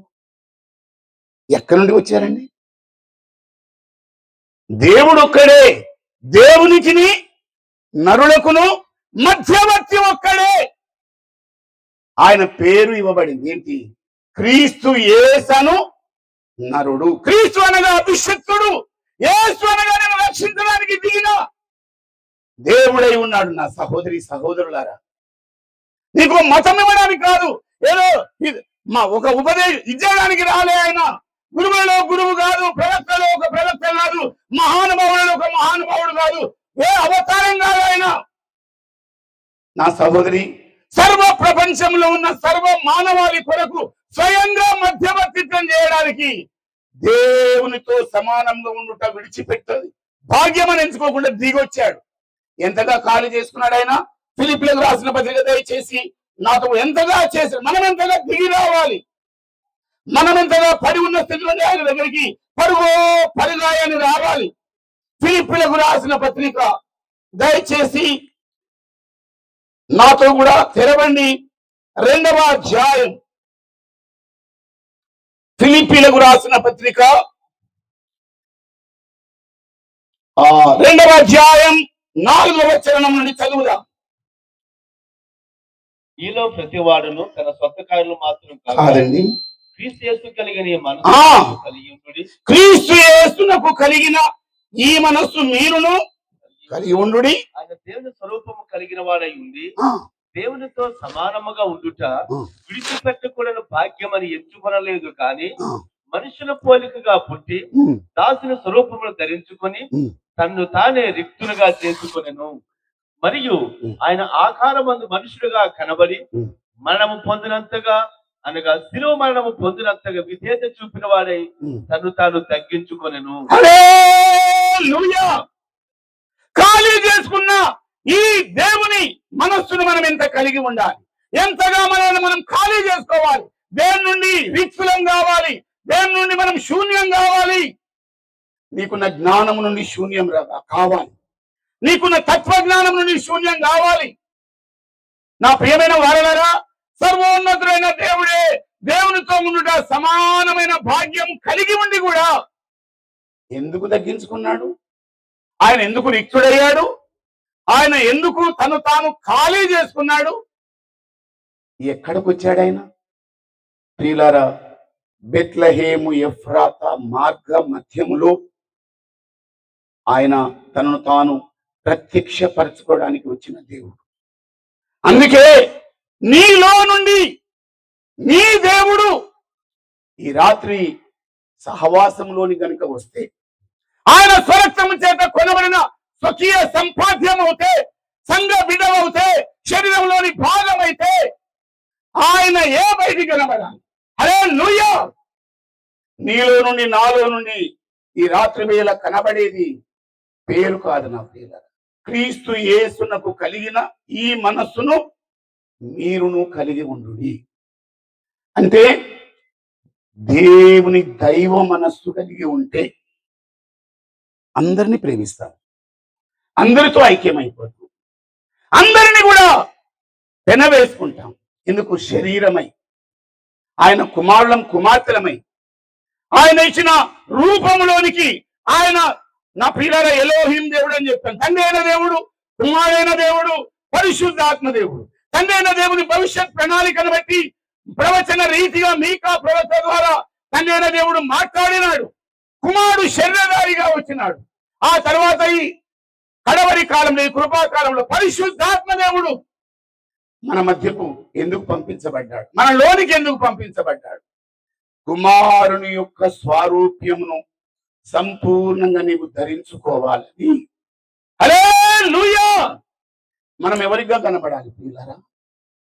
ఒక వ్యక్తిలా కాదు, ఒక కుల వ్యక్తి, ఒక వర్గం వ్యక్తి, ఒక జాతి వ్యక్తిలా కనబడడానికి కాదు. సకల జాతుల మనుషులందరూ కూడా సంపూర్ణంగా దేవుని స్వరూపమును ధరించుకొని సాక్షాత్తుగా ఆయన పిల్లలుగా కనబడాలి, ఆయన మహిమను ప్రత్యక్షపరచాలి.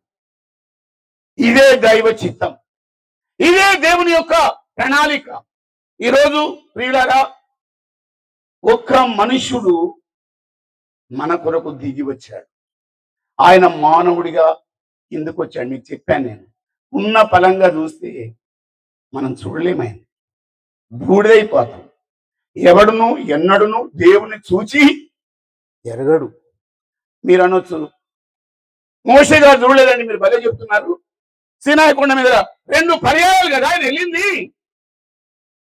కానీ అక్కడ కూడా ఏముంది, నిన్ను చూడాలని ఆశ ఉందయ్యా అని అడిగాడు. కానీ దేవుడు ఏం చూపెట్టలేదు, ఒక పార్శ్వాన్ని మాత్రం చూపెట్టాడు. ప్రియులారా, ఆ పరాత్పరుని యొక్క సన్నిధిలో, ఆ మహాగరుడైన దేవుని సన్నిధిలో ఆయన వాక్కులను వింటున్న వారలారా మనం ముఖాముఖిగా ఎప్పుడు చూస్తాం? చూడండి, యోహాను రాసిన పత్రిక, ఈ పరిశుద్ధాత్మ ద్వారా ఆయన పోలికను ధరించుకొని మనం ఏమవుతాం? ఆయనతో కూడా యుగ యుగాలు ఉండబోయే భాగ్యమును పొందుకుంటాం. నా ప్రియమైన వాళ్ళారా, ఆయన పోలిక, ఆయన ఆత్మ పోలిక చొప్పున ఆయన లాగానే అచ్చంగా మారి ఆయనతో కూడా యుగ యుగాల జీవితాన్ని నిరపడానికి ఈ రాత్రి వేళ దేవుడు ఆయన స్వరాన్ని వినిపిస్తూ ఉన్నాడు. ఈ రోజు నా ప్రియులారా, మనం ఏం కావాలి? ఆత్మ ద్వారా ఆ పోలికలోనికి రావాలి, ఆ స్వభావంలోనికి రావాలి, ఆ సంపూర్ణతలోనికి రావాలి. అప్పుడు దేవునితో సహవాసం అనేది యుగ యుగాలు స్థిరీకరించబడుతుంది. హల్లెలూయా. మన జీవిత కాలం 70 సంవత్సరాలు. అధిక బలమున్న ఎడల, అది కూడా గ్యారంటీ లేదు, 80 సంవత్సరములగును, అయినను ఆయాసము దుఃఖమే. మీరు వింటున్నది సత్యం ప్రియులారా. నేను వీళ్ళ మీతో మానవులుగా వచ్చాం, కాపురాలు చేస్తున్నాం, పిల్లల్ని కంటున్నాం. ప్రియులారా, సంతోషం ఎంతకాలం ఉంటుంది? వివాహమైన వాళ్ళు, పిల్లల్ని కన్నవాళ్ళు నా ప్రియులారా ఎందుకు సతమతం అవుతున్నారు? ఎందుకు ఆ ఖాళీని కలిగి ఉన్నారు? మహానుభావులు, మంచి ధనవంతులైన వాళ్ళు, మనకంటే ఎక్కువ ఐశ్వర్యవంతులైన వాళ్ళు తిండి కూడా తినలేరు, సమయం కూడా తీసుకోలేదు, పిల్లలతో మాట్లాడలేదు, కుమారులతో మాట్లాడలేదు. నా ప్రియమైన వారులారా, నేను ఆ పేర్లు చెప్పను కానీ కుబేరుడని పిలువబడ్డ వారు ఉన్నారు. మన భారతదేశంలో ఉన్నాడు, వాన్ బఫెట్ ఉన్నాడు, బిల్ గేట్స్ ఉన్నాడు. నా ప్రియులారా, అటువైపు మనం చూస్తే పశ్చిమ దేశాలు అంటాం. సరే, మన దక్షిణ ప్రాంతాల్లో కూడా ఉన్నారు కదా, వాళ్ళ పేరు నేను ఎత్తాను. కానీ ఉన్న కొడుకు 500 కోట్ల రూపాయలతో పెళ్లి చేసిన అన్నం ముద్ద తినలేని దీన స్థితి. ఎందుకు ఈ బ్రతుకు నా ప్రియులారా? ఎవరి కొరకు ఈ విలాసవంతమైన భవనాలు? ఎందుకొరకు మన ఆశీర్వాదాలన్నీ కూడా కావాలని కోరుకుంటారే? అందుకొరకే దేవుని సేవించాలని ఇష్టపడతారే? ఆ దేవుని సేవిస్తే ఈ యుగ సంబంధమైన దేవత అని బైబిల్ గ్రంథంలో కొరింథీ సంఘానికి రాసిన 2వ పత్రిక 4వ అధ్యాయం 4వ వచనాన్ని ఒకసారి చదువుదాము. సాగిల పడితే చాలు, నమస్కరిస్తే చాలు, నువ్వు మొక్కితే చాలు, చక్కగా అన్ని ఇస్తాడు. చూడండి, కొరింథీ సంఘానికి రాసిన 2వ పత్రిక 4వ అధ్యాయం 4వ వచనం. దేవుని స్వరూపై ఉన్న క్రీస్తు మహిమను కనపరచు సువార్త ప్రకాశము వారికి ప్రకాశింపకున్న నిమిత్తము యుగ సంబంధమైన దేవత అవిశ్వాసైన వారి మనోనేత్రములకు గుడితనము కలగజేశాను. హల్లెలూయా. ఈ యుగ సంబంధమైన దేవత హవ్వ దేవత కావాలనుకున్నాడు, ఆదాము దేవుడు కావాలనుకున్నాడు. మీకు తెలియాల్సింది స్వేచ్ఛ ఎంత భయంకరమైంది చూడండి. స్వేచ్ఛలో దేవుడు వేలెట్టాడు. ఇప్పటి కూడాను నీ ఇష్టం, నీ స్వేచ్ఛ, నీ మనస్సు. హత్తుకుంటావా సహవాసం దొరుకుతుంది, హత్తుకుంటావా అది సముద్రంతో తిరిగి నువ్వు కలుసుకునే కృప దొరుకుతుంది. కానీ నేను అడ్డగించేది ఎవరు? ఈ యుగ సంబంధమైన దేవత. ఏం చేస్తుంది? క్రీస్తు యేసు సువార్త ప్రకాశము నీ హృదయములో ప్రకాశింపకుండునట్లు నీ మనోనేత్రాలకు గ్రుడ్డితనం కలుగజేస్తుంది. సత్యాన్ని గ్రహించాలి ప్రియులారా. సాగిల పడితే సమస్తం దొరుకుతాయి, బంగారం వెండి అంతా కూడా లోకంలో ఉన్న సమస్తం దొరుకుతాయి. చివరాఖరిగా దొరికిన వాటి చేత నరకానికి పోవడం ఏమి కూడా ఉండదు. సత్యం ఇదే. ఆ చీకటిలో నుండి జీవ వెలుగులోనికి మనం రావాలి రాత్రి వేళ. అందుకనే జీవం కలిగిన దేవుని మాటలు నీ చెవులకు వినిపిస్తున్న దేవుడు. ఆయన నిన్ను సృజించిన దేవుడు తన స్వరూపమందు సృజించినాడు, తన పోలిక చొప్పున సృజించాడు. నా ప్రియమైన వాళ్ళరా, తన మహిమను నీకు ఇచ్చాడు, ఏలుబడినిచ్చాడు. ఎవరికి అప్పగించుకున్నాం? పాపం వలన మరణం, మరణం వలన నా ప్రియులరా సంప్రాప్తమైన ఈ సతమతమయ్యే బ్రతుకు జీవితం ఈ రోజు వరకు అలాగే కొనసాగుతుంది. దేనికి వెంపలాడుతున్నాం? దేని వెంట పడిపోతున్నాం? దేవతానికి పోతే అన్నీ చేసినట్టుగా ఉంటుంది. స్వయంగా యేసు ప్రభు దగ్గరికి వచ్చారు. ఆదాము నుండి తీసుకున్న ఆ వైభవాన్ని, ఆ ఏలుబడిని దేవునికి తెలియదా? అనంత జ్ఞానైన దేవునికి తెలియదా? అమర్చుడైన దేవునికి తెలియదా? నా ప్రియమైన వాళ్ళ వచ్చి ఏమన్నాడు? నీవు నాకు సాగిల పెడితే నా ప్రియులారా ఒక నిమిషం అన్ని కూడా చూపెట్టాడు. లోకంలో ఉన్న వైభవాన్ని, మహిమనంతా చూపెట్టి నేను నీకు ఇస్తానన్నాడు. ఈరోజు అనేక మంది దాసోహం అని ధనానికి అప్పగించుకుంటున్నారు. నా ప్రియులారా ఘనత కొరకు అప్పగించుకుంటున్నారు, గొప్పతనం కొరకు అప్పగించుకుంటున్నారు, పేరు ప్రఖ్యాతుల కొరకు అప్పగించుకుంటున్నారు. నా యేసు, శరీరధారిగా వచ్చిన యేసు, నాతో నివసించడానికి వచ్చిన యేసు చూపిన మాదిరి ఏంటంటే, నీ దేవుడైన యెహోవాకు తప్ప నీవెవరికి నమస్కారం పెట్టవద్దు. ఆయన పిల్లలమైతే, ఆయన సహవాస సంబంధులమైతే, ఆయన స్వరక్తం ఇచ్చి కొన్న జనులమైతే ఈరోజు ధనానికి నమస్కారం పెట్టం. నా పిల్ల కొంతమంది పెట్టరుగా ఏం చేస్తారంటే, మీకు తెలుసో లేదు, 500 రూపాయలు ఆకుపచ్చ కింద పెడితే పొరపాటున ఇలా తీయగానే అమ్మా ముక్కుదునమ్మా నీకని చక్కగా దాన్ని కళ్ళకు అద్దుకుంటారు. నా పిల్ల ఎంత అజ్ఞానం, ఎంత అవివేకం! ధనానికి దాసులు, గొప్పతనానికి దాసులు, పాపానికి దాసులు, లోకములో ఉన్న భోగములకు దాసులు అయిపోయి పరలోక ప్రాప్తికి దూరం అవుతున్నారు. గనక పరమందున్న దేవుడే, దిగి వచ్చిన దేవుడే, ఆయన నా ప్రియమైన వాళ్ళ మన మధ్యలో నివసించడానికి దిగి వచ్చిన దేవుడే ఒక మాదిరిని చూపించాడు. ఇది మాదిరికరమైన జీవితం, మతం కాదు, మార్గం, సత్య మార్గం ఇది. నిత్యుడగు దేవునితో నీవు కలుసుకునే మార్గం ఇది. నిన్ను సృజించిన నీ దేవునితో తిరిగి నీవు సమాధాన పడే మార్గం ఇది. సంధి కుదుర్చుకునే మార్గం ఇది. ఆయన అందుకనే దేవునికి నీ నరులకును మధ్యలో వేలాడి, మధ్య స్థలిలో గొల్గోత కొండ మీద కలువరి శిలువలో తన విలువైన పవిత్ర రుధిరాన్ని నీ కొరకే దారపోశాడు. నీ కొరకే దారపోశాడు. ఆయన ఆఖరి బిందు వరకు చిందించి ఇదిగో ఇప్పుడు సర్వము సమాప్తమైనదని పలికాడు. నా ప్రియులారా, విమోచన ప్రణాళిక విశ్వంబరుడైన దేవుడే నెరవేర్చాడు. ఈరోజు మరణ భయం లేదు.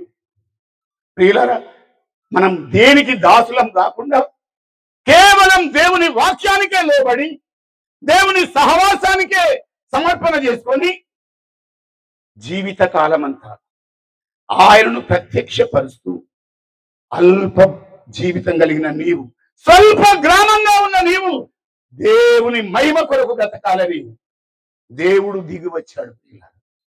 ఈ రాత్రి నేను ఇక్కడితో ముగించబోతున్నాను. ఎందుకు వచ్చావు నాయన? నాకేమి ఇవ్వడానికి వచ్చావు తండ్రి? నిత్య జీవమునివ్వడానికి వచ్చాను. నీలో ఉన్న అజ్ఞాన అంధకారం నుండి విడుదల చేయడానికి వచ్చాను. జీవం గల వెలుగులోనికి నిన్ను మరణ నడిపించడానికి వచ్చాను. నిత్య జీవాన్ని నీకు ఇవ్వడానికి వచ్చాను. ఇదే ప్రభువైన యేసుక్రీస్తు పలుకుతున్న మాట. నా ప్రియులారా, దైవ భక్తిని కూర్చున్న మర్మం ఇది. ఈ మర్మాన్ని దేవుని చిత్తమైతే రేపు రాత్రికి మనం సంపూర్తిగా విందాం. ఈ రాత్రి వేళ నేను ఒక్కటే దేవుని వాక్యాన్ని ఆనబెట్టి నీతో చెబుతున్నది ఏమిటంటే, నిన్ను సృజించిన దేవుడు, నిన్ను తన మహిమ కొరకు సృజించిన దేవుడు, ఆయన పోలికలో సృజించిన దేవుడు, బహుళ అంటే త్రిత్వమై ఉన్నది. దైవత్వంలో 3 ఉన్నాయి. తండ్రి ఉన్నాడు, కుమారుడు ఉన్నాడు, పరిశుద్ధాత్మ దేవుడు ఉన్నాడు. నా ప్రియులారా, పరిశుద్ధాత్మను పొందుకున్న ఆఖరి యుగంలో మనం ఉన్నాం. ఆత్మ చేత ఆ పోలికగానే మార్చబడి ఆయనను మధ్యాకాశంలో కలుసుకునే శుభదినం రాబోతుంది. నా ప్రియులారా, నిజమది. ఆయన రాజ్యం ఎలాగుంటుంది? ఆయన సింహాసనం చుట్టూ ఎన్ని సింహాసనాలు ఉన్నాయి? దానియేలు గ్రంథంలో లిఖించబడింది 7వ అధ్యాయం. నా ప్రియులారా, ప్రభు చిత్తమైతే శాశ్వత రాజ్యం అది, యుగ యుగాల రాజ్యం అది, మరణము లేని రాజ్యం అది, ఏడుపు లేని రాజ్యం అది, బాధ లేని రాజ్యం అది. ప్రతి బాష్ప బిందువును తుడిచే ఆ రాజ్య నివాసిగా నీవు ఆయనకు అప్పగించుకుంటే సంప్రాప్తి ఆయనే కలుగజేస్తాడు. హల్లెలూయా! సంపూర్ణమైన విమోచనం దేవుడు మీకు నిశ్చయంగా అనుగ్రహిస్తాడు.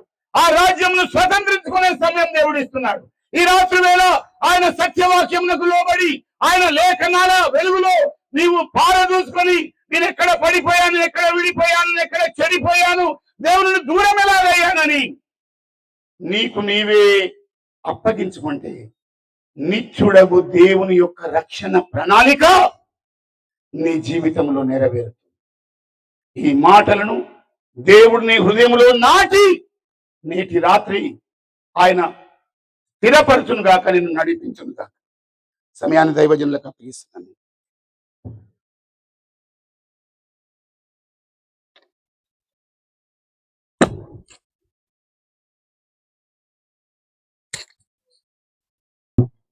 దేవుని దాసుని ద్వారా మనతో మాట్లాడిన ప్రతి మాటను బట్టి